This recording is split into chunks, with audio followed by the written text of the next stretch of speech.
Tonight on Bridge City News, police have an update into their investigation involving the shooting of a German tourist near Morley, Alberta. Changes are coming to the 911 emergency system, and it will include texting. And a newly modernized school opened its doors in Taber today for all to see.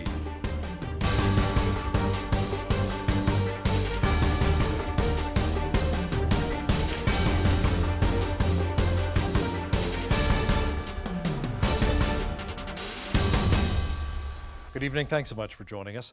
RCMP have arrested a suspect in connection with the shooting of a German tourist. The incident occurred near Morley, Alberta on August the 2nd.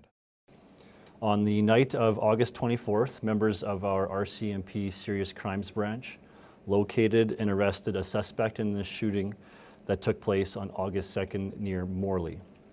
A 16-year-old male youth who was a resident of the Stoney Nakoda First Nation has been charged with 14 criminal code offenses, including attempted murder, discharging a firearm with intent, and possession of a prohibited firearm.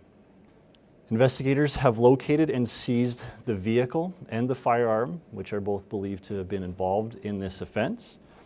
In addition, doctors in Germany have successfully removed the bullet from the victim, and that bullet will be sent here to Canada, where it will undergo forensic testing to compare it to the firearm which has been recovered. Since the matter is before the courts, police were not able to say what the suspect's motive was. 5 people were arrested following a shooting along Stafford Drive and Highway 3 earlier today. Lethbridge police say the suspects were firing at random people on the street with a BB gun. 2 people were hit with the pellets but did not require any medical attention. 4 of the 5 were youths who cannot be identified. The 18-year-old adult is Eniola Adekunle of Lethbridge. He will appear in court on October the 10th.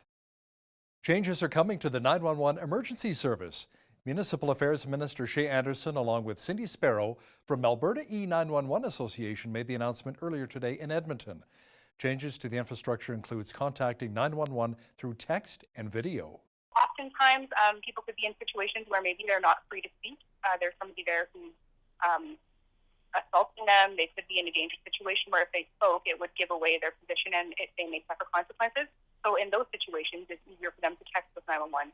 Additionally, the speech and hearing impaired community who has a difficult time communicating orally is able to text a message with the center. We're able to get them the help that they need. Other changes include establishing consistent terminology across cities, setting performance targets to have calls answered within 15 seconds, and establishing a backup plan for cases like power outages. Palliser Regional Schools has made it part of its training program to bring first responders onto their school buses. The idea is one that could go a long way, as school bus emergencies are infrequent, meaning firefighters rarely have the opportunity to familiarize themselves with the buses. Any of the safety features or any of the emergency exit features. So, how the doors work. A big thing for us is locating the battery compartment, getting that battery disconnected, so cutting the power to the rest of the school bus to make it safe for our members as well as the public. So getting to know where that stuff is huge. And if we know where that stuff is beforehand, it's going to save that much time once we're on scene. The training comes as Palliser gets set for classes to begin on September the 4th. Today, parents and students at St. Patrick's School in Taber got a sneak peek at their newly remodeled school. The school will now feature movable walls to easily change the size of any classroom and a common area outside of the gymnasium. The new design of the school was to accommodate how kids learn at different rates, with breakout rooms for students to work in smaller groups. The feedback from today's open house was full of excitement, while students are eager to begin the new school year in what is being called 21st century style classrooms. It's about interacting with their learning, asking questions and taking it a step further, and allowing kids to build and grow a mindset that will prepare them to be problem solvers, because we don't know what the jobs are going to be for them when they get out of here. What we know for certain is that they have to love to learn, and they have to know how to learn, and they have to know how to ask the questions and seek the answers. Yeah, it's nice that they combine with other kids, different ages in them, so that everybody works together and it's not just everybody separate doing their own thing in their own class. They can incorporate people, so it's nice that they learn as they go together, they become friends together. So what do you think of the new school? I love it. Yeah? What do you love about it? My classroom. What's your favorite part so far? The lockers. Yeah? Why do you like the lockers? Because the color on them. For the last year, St. Pat's students were moved to a temporary school facility at St. Mary's High School while the modernization took place. There are about 170 students registered for St. Pat's School for this upcoming school year. Now here's a follow-up story we brought you recently on Bridge City News. Pincher Creek RCMP asked for the public's assistance in locating 23-year-old Samson Mendefro, who was last seen in Waterton Lakes National Park on August the 9th. He was found dead over the weekend in Upper Waterton Lake. An autopsy is being completed by the chief medical examiner in Calgary into the cause of his death. A bear attack in Kananaskis country west of Calgary has left 2 people in hospital. Conservation officers say a Calgary woman and her son were hiking in Peter Lougheed Provincial Park on Saturday when a bear came out of the forest and attacked them. The man suffered wounds to his face, head, and arms, while the woman's hand was bitten as she reached for her bear spray. The bear hit the spray's canister. It went off, forcing it to back off. The hikers were able to drive themselves to the Canmore Hospital. Officials say it was a defensive attack by the bear, who was eating a moose carcass at the time. The evacuated area remains closed until further notice. An Alberta man has been charged after he allegedly abandoned animals at his pet store in West Edmonton Mall earlier this year. The Edmonton Humane Society seized small mammals, reptiles, fish, and amphibians on February 27th after the shop closed. Minshaw Minan Tom of Sherwood Park is facing a long list of counts, including abandoning animals under the Animal Protection Act and 1 count of causing harm to an animal to be in distress. Penalties include a $20,000 fine or a lifetime ban from owning a pet. RCMP say the search for a missing 7-year-old boy is now being treated as a recovery mission. Police say they're continuing to search near Fort Capel, southern Saskatchewan, for Gregan Glendenhoys, who was last seen on Saturday afternoon. Officers found the boy's mom dead on the beach near the campground in Fort Capel on Saturday. A family member says it appears to be a tragic accident or drowning after high winds blew into the area. The executive director of the rehab clinic in Calgary, where Humboldt Broncos player Ryan Strechnitsky is doing his recovery, says Ryan is making incredible progress in his core and trunk stability. I've gotten stronger. I think I've gotten bigger. Sledge hockey seems a lot more easier than it should be, so all thanks to these guys. It makes me happy being here, knowing that I'm working towards a big goal of someday playing for Team Canada. But I mean, for now, I'm just having fun on the ice and enjoying my time here, but working hard. That's it. So in the month that Ryan's been here, I think probably one of the most substantial areas of improvement that we've seen has been in his core and his trunk stability. So early on when Ryan came to us for the assessment and we realized that he had some core ability, this is what we've been working on because it allows him to be so much more functional in his transfers. And he even said yesterday actually that he can see it make a big difference in his sledge hockey, that he's able to maneuver and control a bit better. So he's really excited about that. Ottawa has announced that it will contribute $3.3 million to make Alberta railways safer. The funds will be used to build barriers to prevent trespassing, install flashing lights, bells, and advanced train detection systems at 18 crossings across the province. The Transportation Safety Board says all but 5 of 77 railway-related deaths in Canada last year were caused by trespassing or crashes at crossings. The BC Wildfire Service says it is optimistic the recent rain in the South Okanagan will help firefighters battling the blazes there. Cooler temperatures along with a much-needed moisture are helping fire officials battle 3 wildfires that are still burning out of control at Snowy Mountain, Cool Creek, and Old Tom Creek. The Wildfire Service warns that fire activity is still widespread, and while air quality improved recently, there's still the potential for more smoke and haze to return. Investigators say a suspect in a deadly shooting at a Florida video game tournament specifically targeted other gamers. Video surveillance footage from inside the restaurant clearly shows that this is a single shooter incident and that the suspect took his own life after shooting the victims. The suspect carried 2 handguns and extra ammunition into the establishment with him. However, at this point, we believe he only fired 1 handgun during the incident. The suspect clearly targeted other gamers who were in the back room of Chicago Pizza participating in this gaming tournament. The suspect walked past patrons who were in other parts of the business and focused his attention on the gamers. The owner of a Texas company that makes untraceable 3D printed guns says he has begun selling the blueprints through his website to anyone who wants to make one. This despite a federal court order barring him from posting the plans online. To have an order from a judge in Washington saying, well, this is how you can't share the information is to also get an order from the judge to disclose how I can share the information. Everyone's going to continue to get these files. I'm going to continue to sell them, and frankly, it will be a stupendous success because of all the attention and the many tens of thousands of signups that I've already secured on my website. The only thing that's being stopped and injured as these lawsuits proceed is your right to speak, your right to put things on the internet, and states' asserted powers, basically, that they can control who has a website and who does what with the website. Yeah, I can't make that much clearer. Fans of the late Aretha Franklin poured into Detroit's Charles H. Wright Museum today to pay their final respects. It was a true celebration of her life. The 76-year-old Queen of Soul died August 16th from pancreatic cancer.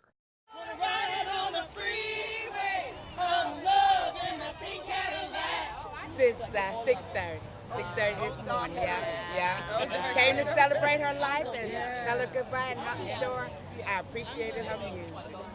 You know, I just had to be the first to see her. You know, she means so much to me. And I just had to be here to pay my respect. A recent study found that pot's mind-altering ingredient THC is being discovered in mothers' breast milk. This has raised concerns that more and more women are using marijuana during and after their pregnancy. When I gave birth to her, she ripped me top to bottom, and I was prescribed pain medication. And naturally and historically, I steer away from pain medication. It just makes me feel uncomfortable in a sense, and then I've also had family history with opioids. So I decided that I would continue my consumption of cannabis. And I did this for only 2 weeks, or as long as I felt needed. So both THC, which is the psychoactive component in marijuana, and cannabidiol, which is used more medicinally, both of those substances cross from the mother into breast milk and can be ingested by the baby. It is great living a nice lifestyle, but that can also be a challenge in today's economy. Is it possible to budget better even on a single-family income? Family financial expert Ellie Kay says what is good for your wallet is generally good for your health. We found things that are good for your wallet are also good for your waistline. For example, drinking water instead of drinking sodas, drinking healthy, freshly made foods instead of processed foods. So all of those things can add up. And of course, splitting meals. That is a really big thing because sometimes portions can be way too big. So why not just split that meal? Watch my entire interview with family financial expert Ellie Kay discussing how you can save up to $30,000 a year coming up in the second half of our show. It was on this day that Martin Luther King Jr. gave his I Have a Dream speech, and Britain's Prince Charles and Princess Diana are granted a divorce. This is Today in History for August the 28th.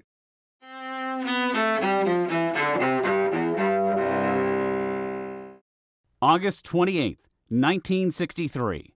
Martin Luther King Jr. caps a major civil rights march in Washington with a speech for the ages at the Lincoln Memorial. I have a dream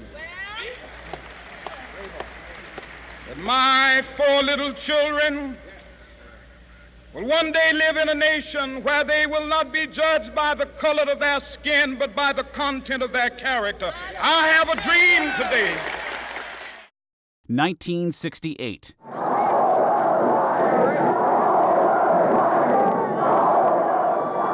In Chicago, police and anti-Vietnam War protesters clash in the streets during the Democratic National Convention. Connecticut Senator Abraham Ribicoff condemns the police for the violence when he nominates a fellow senator for president. And with George McGovern as president of the United States, we wouldn't have to have Gestapo tactics in the streets of Chicago. But Vice President Hubert Humphrey is the nominee for the deeply divided Democrats. He narrowly loses to Republican Richard Nixon in the fall. 1955. Emmett Till, a black teenager from Chicago, is abducted from his uncle's home in Money, Mississippi. 2 white men seize Till after he supposedly whistled at a white woman. He's found brutally murdered days later. An all-white jury acquits the men of the crime. They later confess in a magazine interview. And 1996. In London, a royal split becomes final as Britain's Prince Charles and Princess Diana are granted a divorce. Diana is killed in a Paris car crash a year later. Charles marries longtime love Camilla Parker Bowles in the following decade. Today in history, August 28th. Ed Donahue, The Associated Press. Another clear day in the Windy City today, but slightly cooler. But their mercury will be increasing just in time for the weekend. Complete weather details are coming right up. A nice mild day with not much haze in Lethbridge today. Tonight, a few clouds rolling in with a low near 9. Tomorrow, a mixture of sun and cloud and a high near 25. Slightly cooler on Thursday with a high near 22. Mainly sunny with a daytime high near 20 degrees expected. Saturday, a mainly clear sky with a high near 23. Sunday, sunny again with a high near 22. Looking at our almanac, the average high for this time of year is 24 degrees and an average low of 9. The highest temperature in this state was recorded in 1972 at 34 degrees, and the record low was 0 in 2007. Sunrise was at 6:41, sunset at 8:24. Let's have a look at how tomorrow's shaping up across the country. The special air quality statement has ended for many parts of BC. Vancouver will be rainy and 19 tomorrow. A good chance of showers in Victoria as well for Wednesday and a high near 18. In our province, Calgary will be mostly cloudy and 20 tomorrow. Edmonton will have periods of rain and 19. Over in Saskatchewan, Regina will be mainly cloudy and 23 tomorrow. Overcast and 22 expected in Saskatoon. Winnipeg will be mainly cloudy and 21. Over in the central part of the country, the heat warning continues for Toronto. A good chance of thunder showers developing tomorrow with a high near 31. Ottawa should also receive rain and get up to 29 on Wednesday. Montreal will receive some thunder showers and hit 30. A heat warning continues for the Maritimes. Fredericton should get up to 29 with some rain tomorrow. Halifax will be mainly sunny and 30. Charlottetown will have a mixture of sun and cloud and get up to 23. And in St. John's, Newfoundland, a 40% chance of showers and a high near 24 expected. Air Canada and WestJet have both upped checked baggage fees. Originally, it was $25 for the first bag and $30 for the second. Costs have gone up to $30 for the first and $50 for the second. Bridge City News reached out to WestJet for comment, and we received this statement. Changing our bag fees will offset higher costs in today's challenging and competitive market, while continuing to offer competitive pricing for our guests. The fees for those traveling to Canadian destinations took effect for bookings made on Friday and travel on or after October the 1st. Trump administration officials hailed their preliminary deal with Mexico to replace NAFTA, and they said they were hopeful that an agreement with Canada could follow suit very soon. The president's objective is to have deals with Mexico and have a deal with Canada. And if we could do it as one deal, we'll do it as one deal. If we do it in two deals, we'll do it in two deals. Is he prepared to walk that back, reporters? This is a complicated agreement. There's lots of things in here that are all new. I would think that Canada would be very much on board with stronger intellectual property, stronger protections, modernizing the agreement. So I'm hopeful that the open issues with Canada can be resolved quickly. Foreign Affairs Minister Chrystia Freeland cut her European trip short to head to Washington to restart trade talks with the United States. This after news that the Americans struck that bilateral trade deal with Mexico. Our foreign affairs expert Lisa Daftari says Trump kind of used Canada as the not-so-cool kid in the cafeteria. Donald Trump found a way to team up with Mexico, leaving Canada out of that equation. It's like the cool kids leaving the not-so-cool kid alone at the lunch table. If you want to eat with us, you have to play along with our rules.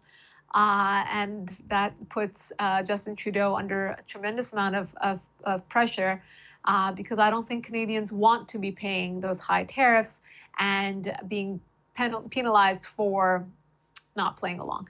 Catch my full interview with our foreign affairs expert Lisa Daftari discussing some of the biggest stories from around the globe coming up after business news. There's something fishy going on in Canadian grocery stores and restaurants. Advocacy group Oceania Canada says close to half of the seafood samples it tested were not labeled correctly. The group says when consumers buy white tuna or butterfish, they may instead receive a fish called the laxative of the sea because escalar can cause serious stomach problems. The study found that 44% of the fish were not labeled as claimed. The samples were mislabeled in restaurants 52% of the time and 22% of the time at retailers, including grocery stores and markets. The Canadian Grain Commission's grain safety certification programs are now recognized by the Global Food Safety Initiative.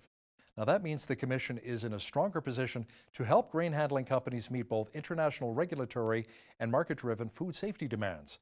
The initiative is operated by the Consumer Goods Forum, which represents close to 400 food retailers, manufacturers, and stakeholders from over 70 countries. Grain handling companies can request to have their grain safety and quality management systems certified through the Canadian Grain Commission's voluntary grain safety certification programs. Now here's a look at today's markets.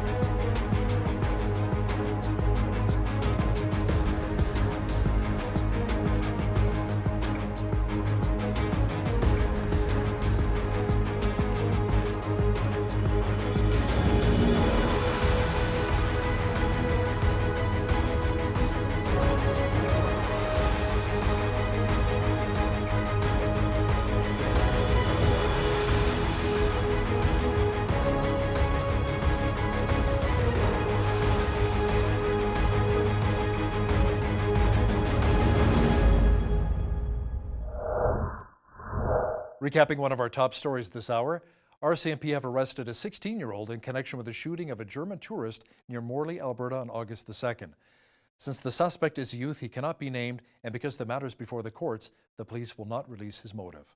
The gun and the suspect's car have also been seized by police.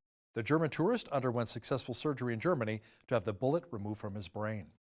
When you see news happening, drop us an email at info@bridgecitynews.ca. And if you missed any of today's top stories, check out our full newscast online at bridgecitynews.ca. NAFTA is apparently dead, and U.S. President Donald Trump says he may slap big tariffs on Canadian-made automobiles.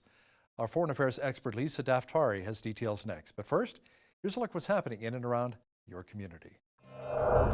Here's your Bridge City News community calendar. The 10th annual Care for Kids Golf Tournament will be held Wednesday, August 29th at Paradise Canyon Golf Resort. Sponsored by Canadian Tire in support of the Lethbridge Food Bank, this event features a barbecue lunch, steak dinner, and a silent and live auction. To register as a player or sponsor and for more information, visit careforkidslethbridge.com. Big Brothers Big Sisters of Lethbridge and District are having their family festival on Saturday, September 8th, beginning at 12 p.m. at Bridge City Chrysler. They're looking for volunteers to help in a variety of positions, such as managing kids' activities, helping with art stations, and assisting with the barbecue. Proceeds from the barbecue will go towards Big Brothers Big Sisters.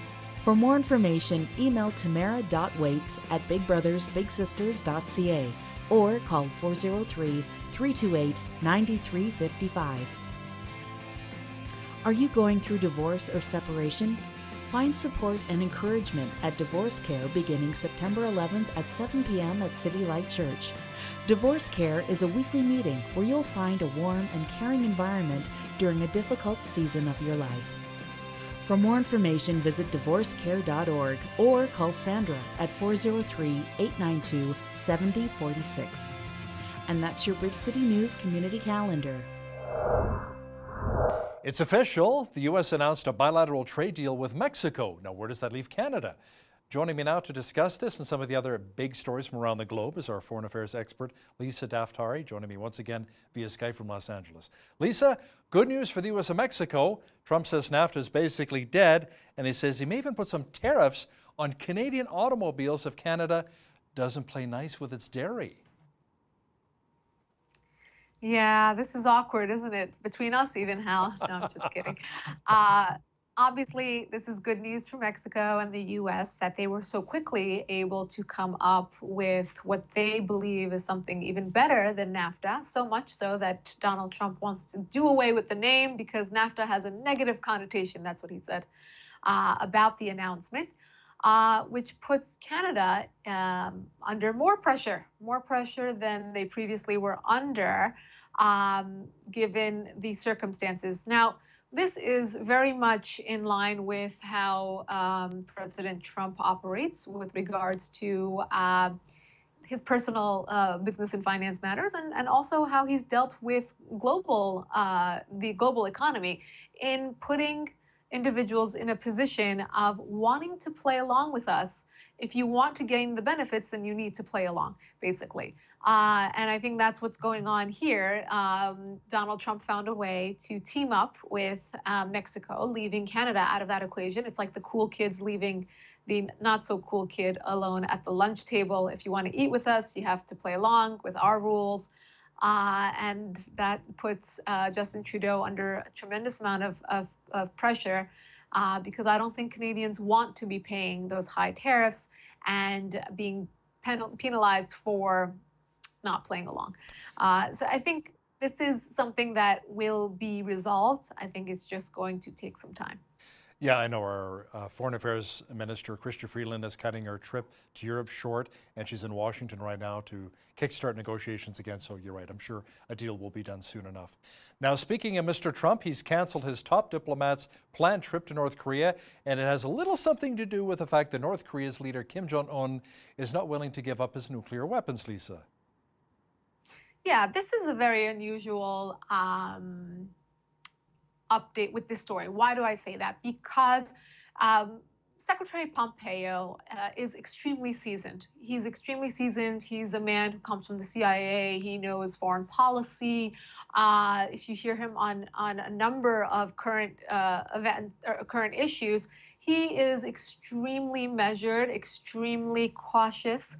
And if there's anybody who recognizes what kind of threat the North Koreans potentially pose, it's Secretary Pompeo. So now you have Secretary Pompeo scheduling a trip to North Korea because he has said in the past that we know that the North Koreans aren't playing along, and it's going to take a very long time in order to get them to play along and being on the same page as us. But you have him scheduling a trip, and then you have Donald Trump very just curiously, for lack of a better word, coming and saying, well, this is not the right time. I don't want you to make that trip because we need more from the North Koreans. We need more from them before we basically stretch out a hand once again to them. So the optics are pretty good for Donald Trump to say, look how cautious I am. I'm even more cautious than the very cautious Secretary Pompeo. And whether they're playing good cop, bad cop against the North Koreans is yet to be determined. But I think it was a good move to wait and to make the North Koreans realize that we need more from them in order to move forward. Now, Donald Trump has ordered the State Department to redirect some big bucks in economic aid for projects in the West Bank and Gaza elsewhere. Now, that $200 million, Lisa, that's big bucks. Where is the money going to be allocated to? It'll be going somewhere better than where it was going. That's all we know at this point. So this was a very positive move to cut money from going to Gaza. This is money that we give annually, in addition to giving money to the UN, who gives a very large sum of money to UNRWA, which is an arm in and of itself just for aid to the Palestinians. And we know what they do with that money. They hide weapons in schools. They are giving basically monthly handouts to those who kill themselves and blow themselves up and become quote-unquote martyrs, etc. So because we know that this money is being used for these nefarious activities, the U.S. has finally wised up and cut that aid. Now, where it's going to go, that's the big question right now. And so far, the State Department has said that it will decide where the money will go, but it will go for projects that are in higher priority than going to Gaza. So, I think the main issue here is that the money was cut, and it will no longer be supporting and promoting terrorists and that lifestyle in that part of the world. So I think we could use that extra money out here. So, Lisa, things are quite tense as survivors of the last major Islamic State battle in Iraq are now begging for food. Food is very scarce in many of those regions. This speaks to a very interesting phenomenon that where in these pockets of the world, whether it's in Afghanistan or Yemen or Syria or Iraq or Lebanon or Egypt, these insurgencies, when they take over an area, they also feed the populations. They also put up, schools and soup kitchens and libraries. And why? Because they want the support of the constituents in those areas. So while we're very happy that, ISIS or the Taliban or Al-Qaeda will be pushed back from a certain area, it leaves that void, and it leaves the people the following day saying, where will our food come from? Where will our support come from? So that's what you're seeing the day after kind of phenomenon in these parts of the world. And Iraq and Syria are the ones that are really facing the brunt of it right now. When we talk about humanitarian aid to these areas, this is where it needs to go. Why? Because these voids, these pockets will be soon again filled with whoever can feed them the fastest, and that could be another terror insurgency. So that is really our priority, is to keep the people satiated so they don't turn to terror and to terrorist groups to lean on. I wonder how many humanitarian agencies as well think, you know what, we're not going to go in there. It's too volatile right now, and thus the locals, they suffer as a result. You know? Yeah, absolutely, and there's a big truth to that. But you know, we've talked about this before, Hal, you and I, about what is the bottom line. So when countries in the West, Canada, the United States, get involved, Saudi Arabia, etc., the whole alliance, when we get involved, what is our end goal? What is the purpose of putting money, resources, in some cases boots on the ground in these places? And if the main goal is for it not to spread, for this ideology not to spread more than it is and faster than it is, then we're doing the wrong thing. And of course it's dangerous. It's quite dangerous. But in some places we have other people going in and doing our dirty work, and it's not because we were asking them to do our dirty work. It's because they know the lay of the land. They're from those areas. Right. And these are the people we have to rely on. These are our partners on the ground. Now, some tensions between Italy and the European Union. Lisa, the Italian government says it will cut funds for the EU unless other states start taking in boat migrants stranded in an Italian port. Now, that threat earned a rebuke from Brussels. Lisa, more than 650,000 people have reached Italian shores since 2014. Yeah, Italy doesn't know what to do with its migrant crisis, and for they're right in being extremely overwhelmed and taking a stand. Italy went at it alone a while back. The people have almost a buyer's remorse. They never wanted this. They didn't want these people to come in. They didn't want people to take over their jobs, their lands, their freedoms, their security. And that's all happening. Now they're dealing with an EU led by Angela Merkel of Germany, Macron in France, who believe that we cannot be kind enough to these migrants. We cannot be more liberal enough in our approach to immigration. And even though the cases in which terrorism or crimes have been employed by immigrants has risen, and the constituents in those countries, the Germans, the French, may have that buyer's remorse, it hasn't caused a change in policy in those countries. But for Italy, the story is very different, and they're pushing either the EU to help them out, or they'll go at it alone and get rid of their migrants because it's causing a dent in their economy, in their safety, security, national security, as I said before, and the Italians have been quite vocal about this. Now, U.S. sanctions against Russia tied to the nerve gas attack in Britain began this week. Lisa, it adds to an array of economic penalties it's imposed on Moscow in recent years. Now, will these latest sanctions have much of an impact on Putin and company? Sure. I mean, Putin's not one to admit when he takes a blow to whether it's himself, his military, his economy.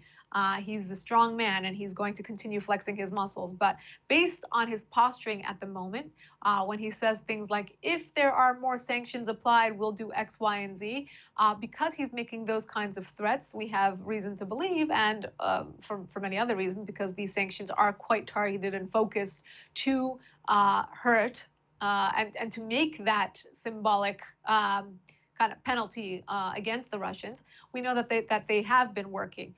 We're in an age of direct, focused, targeted sanctions, whether it's against Iran, North Korea, or Russia. I think that's what the U.S., that's what Donald Trump believes will do the most harm. And when you're dealing with a player like Russia, where we're partners in some parts of the world, like in Syria, you can only punish them case by case. So it's based on the topic at hand. We cannot just cut ties with a country like Russia, but we can definitely deliver a message, and hopefully that's what's happening here. Now, Brazil's former president is plotting his political future not on a yacht or from a fancy office, but from prison, Lisa. Luis da Silva is in the middle of serving a 12-year sentence for graft, which is a form of political corruption.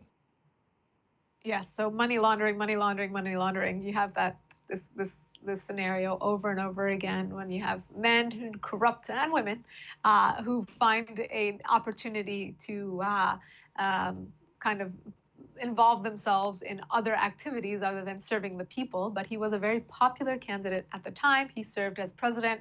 And now he's running again because he believes he has every chance. And guess what? He's very popular, even from prison. Obviously he's going to have trouble being approved. There are laws, obviously, against candidates running from prison, and he has a very long prison sentence, by the way. He's already in his 70s, and I think he has over a 12-year sentence already that he must serve. So we'll see how this goes, but it's a mix for a very, very interesting story, and how the Brazilians go about this will be interesting to see. Well, let's see if he lives long enough as well. Like you said, I mean, he's in his 70s. You still have some time to serve here, so we'll wait and see. Now, staying in South America, the exodus of migrants, we've chatted a bit about this in the past, from Venezuela, is building towards a crisis comparable to the events involving refugees in the Mediterranean. Lisa, the economy is forcing so many people to leave right now. Sure, and like we've said before, whoever can leave will leave. If they can find a way. Now, in Latin America, you have the advantage of being surrounded by so many different countries. They share borders with so many different countries, and the language is the same for the most part, besides those going to Portugal or Brazil, where it's Portuguese.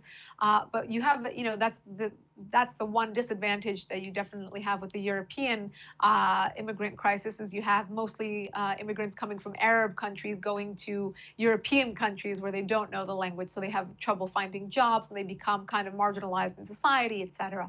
In this case, you have them going to Spanish-speaking countries in South America. The only issue becomes the absorption. Ecuador has tried to close its borders, has become very difficult to get in. You have Colombia that was trying its best to be as accommodating as possible to really help out with the humanitarian crisis and absorb as many refugees as possible, has since made it very difficult to get in because of the spat between the Colombians and Maduro in Venezuela. You have Brazil, as difficult as it is, people are still trying to get in there. And once they get there, there are cases of being brutally attacked. There's a lot of violence against these migrants, but they continue to leave because it's better than staying in Venezuela, where the current crisis is, where the inflation is, where the hunger is. It's awful. It's awful. And there's not enough attention paid to the story, as we always say, but thank you for bringing attention to it yet again. And, it's always, I think the challenge here is when you don't look at the story and then we wake up, 5-10 years from now, and we look at this as a time where more could have been done for the people of Venezuela, for the nation of Venezuela, for its economy, for its future. And this is the time where more should be done and can be done. Reuters journalists are facing a new verdict this week on Myanmar secrets charges. The court has been holding hearings since January to decide whether the two are guilty of breaching the Official Secrets Act, which carries a maximum of 14 years in prison, Lisa. Yes. So the judge is sick. I've been covering this story and waiting for a verdict to be announced, and the judge is sick, and they said they won't be looking at the story until early September, which is next week. So hopefully we'll have a verdict then. But this is almost like a setup.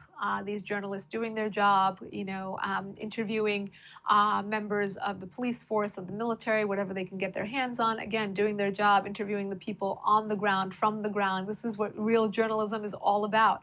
Not about some tweets, and unfortunately, it seems like they were either framed or set up to be arrested because they were kind of poking around. Again, they're from Reuters, they're professionals, they know what they're doing, they weren't spies, and obviously they're going to try to hold them to this Secrets Act, which kind of is like an espionage charge against them, which is obviously very serious, and that's why it carries a 14-year sentence.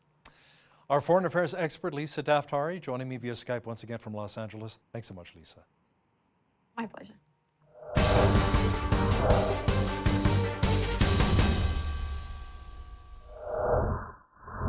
Most of us want to live a very nice lifestyle, but in today's economy, it can be a bit of a challenge. Is it possible to budget better, even to the point of living on just one income? Joining me now via Skype is Ellie Kay, known as America's financial family expert and the best-selling author of 15 books, including Living Rich for Less. Ellie, welcome to Bridge City News. Thank you. So great to be with you today, Hal. Now, what is your basic idea to keep family finances in order, Ellie? I think it really begins with the B word, a budget.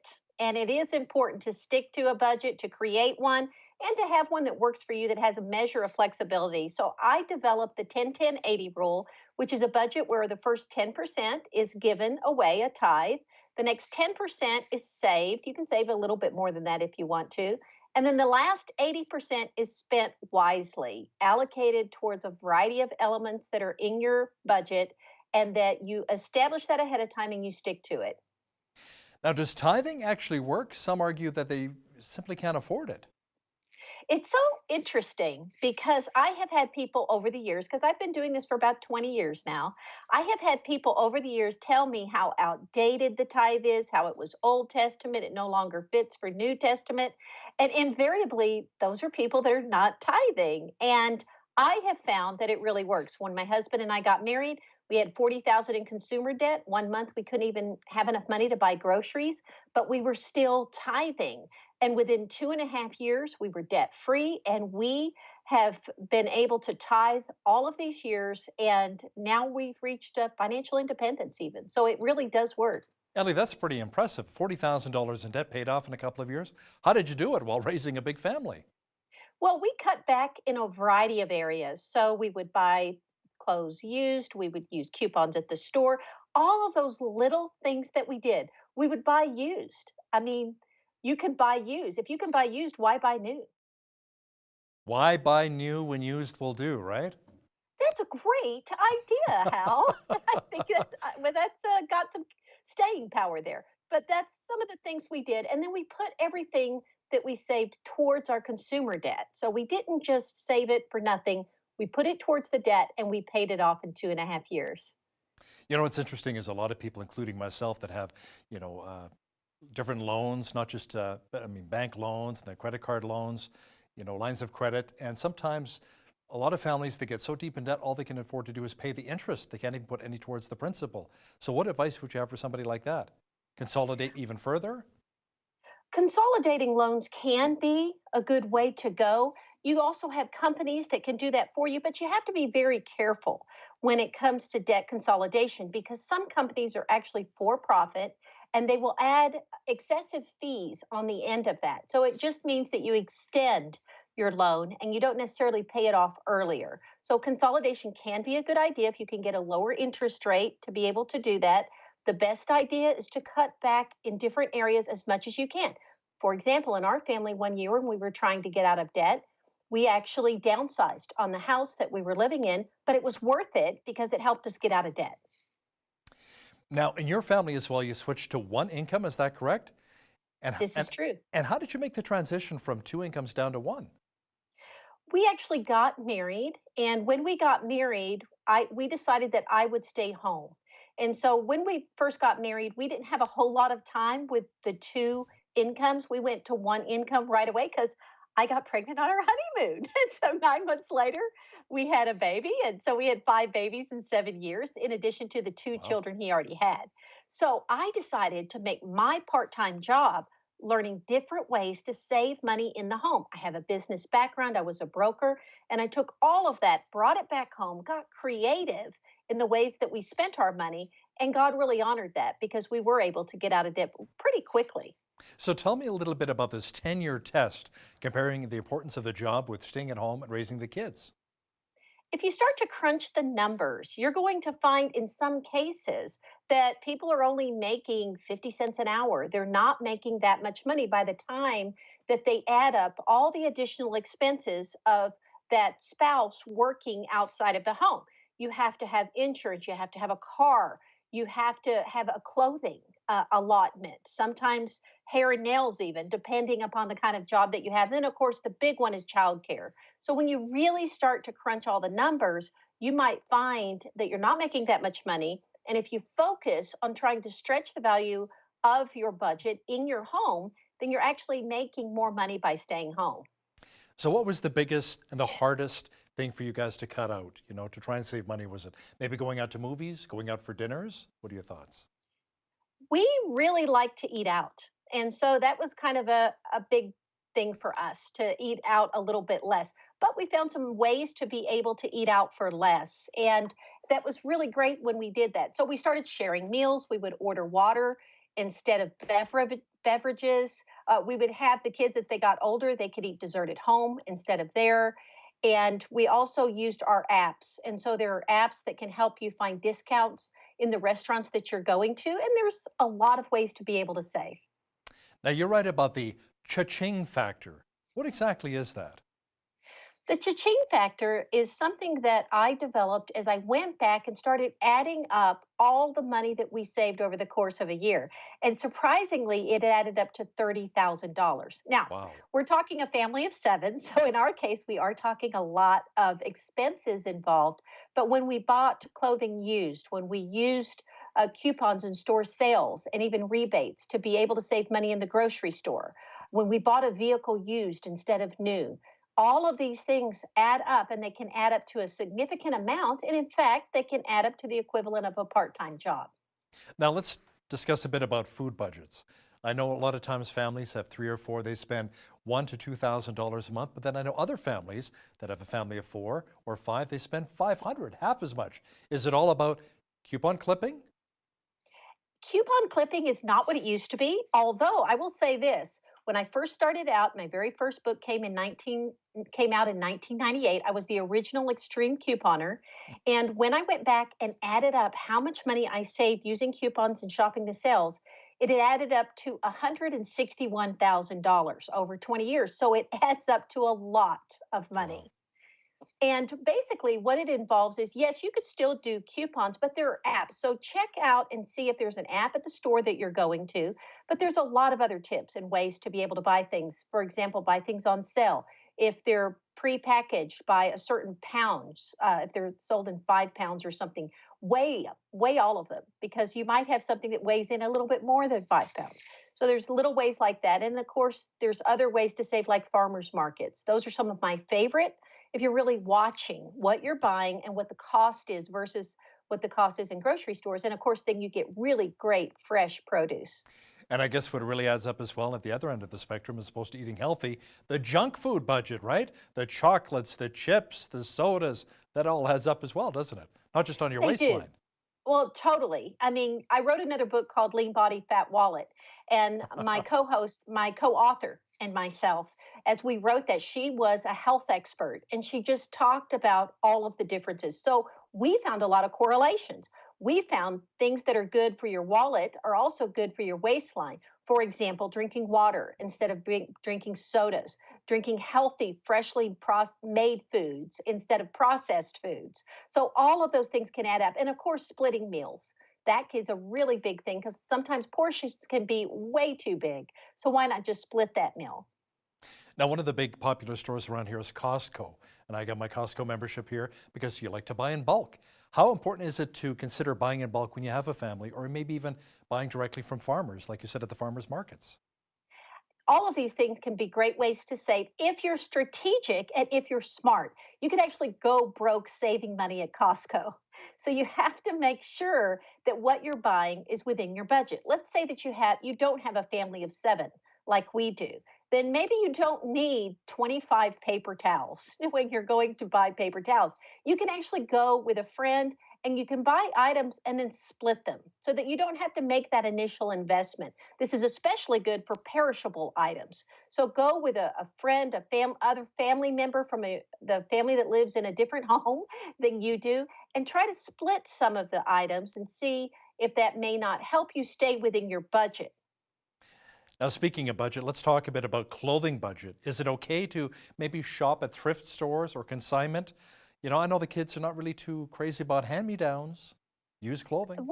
It depends. It depends on the child and the age. One of the ways we got out of $40,000 worth of consumer debt in only 2.5 years was we would purchase things at consignment stores, at what we call garage sales or yard sales, and I would find clothing with tags still on them. Now, when your kids get to be a teenager, they kind of scoff at that. Although there are some teenagers that love the retro look. So they actually like shopping in thrift stores and consignment stores because they can get that retro type feel. But what we do is we put our teenagers on a clothing budget, and then we told them whatever they didn't spend for the semester, they got to keep. So it was amazing how they started shopping the sales, started shopping thrift stores, and they got to pocket the rest of the money that they didn't spend. So Ellie, outside of the app here and finding special deals that way, where else can we find sales? One of the ways that you can find sales is to look online, of course, besides that you have apps that you can find them, but also even these things called newspapers. They have them, and you Flyers? can actually go look in there at flyers that are coming out on a regular basis, and then just have a good network. I know of a lot of groups that have developed around social media, and they're constantly sharing where the sales are, what the codes are, because coupon codes are another way to get really great deals. Retail Me Not is another app that has some really great coupon codes. And when you share in community and on social, then you can find sales even faster. I'm just wondering at a bakery as well, maybe day old, the day old Yes. breads, or maybe the day old buns, or even donuts. Maybe you could save that way as well. Yes, you can. And you can buy things that are at the end of the day. You can even buy things the next day. And that's a great way to be able to save. And you can even ask the butcher at your grocery store if they have any special cuts that could sell for a little bit less. And sometimes they have things back there that they can sell you for a little bit less. And they're still healthy. They're not past the expiration date because health is important as well. Now, this may not be for every personality type, Ellie, but like you say, you want to save as much money as you can when you go to the grocery store. Can I actually ask the store clerk, is this your best price? Or is it just written in stone, that's what it is? Well, that type of idea and that basic philosophy can work in the grocery store. You could ask, is this going to be on sale? Was this on sale? Is, this item here is damaged a little bit. Do you give a discount for damaged items? But you could also do that in department stores. So if you're trying on some clothing and maybe it's missing a button and you don't mind replacing the button on it, or maybe there's makeup on the dress or something that your wife might be trying on, you can ask them to ask the manager if they will give a discount. And you'd be surprised at how many clerks in the store are authorized to give a 15 or 20% discount on the spot without even asking the manager. During my marriage here, Julie and we've actually built a brand new house, which was a real blessing. We've never had a new home, but we built a brand new house once. But I've never owned a brand new vehicle. Some people say, oh, the smell, you can enjoy it, Hal, it's amazing. But then you drive it off the lot, you bring it back a week later, and it drops, maybe $5,000 to $10,000. That's my big concern, is the depreciation. So do people really need new vehicles? Some say yes, because I want the warranty, give me the peace of mind. Other people say, no, like we said earlier, why buy new when used will do? I give about 25 seminars a year at military bases around the world. And that is one of the number one problems among young military members. They buy this big honking truck and it's brand new and they financed it. So the average depreciation of a vehicle across the board is $8,000. If you finance that, your average loss is $10,000. Wow. And that happens in 30 seconds as soon as you drive it off the lot. So even if you just buy it a year old, you can buy an extended warranty from your insurance company. You can actually shop around. You can get the manufacturer's best price on the warranty, take it back to your automobile insurance provider, ask them to beat the price, and they can even do things like completely eliminate your deductible on the warranty. They can reduce the cost of the warranty. And that's about $800 for a year, depending on the vehicle that you have. So you're still $9,200 ahead. So there's really no reason to buy new. And if you like the new car smell, they have these perfumes, these scents that you can just spray in the car and it smells like a new vehicle. Great cost-saving tips. I love it. Ellie Kay, author of Living Rich for Less. Thanks a lot for joining me on Bridge City News. Thank you, Hal. Appreciate it. On behalf of all of us here at BCN, I'm Hal Roberts. God bless and have a great night.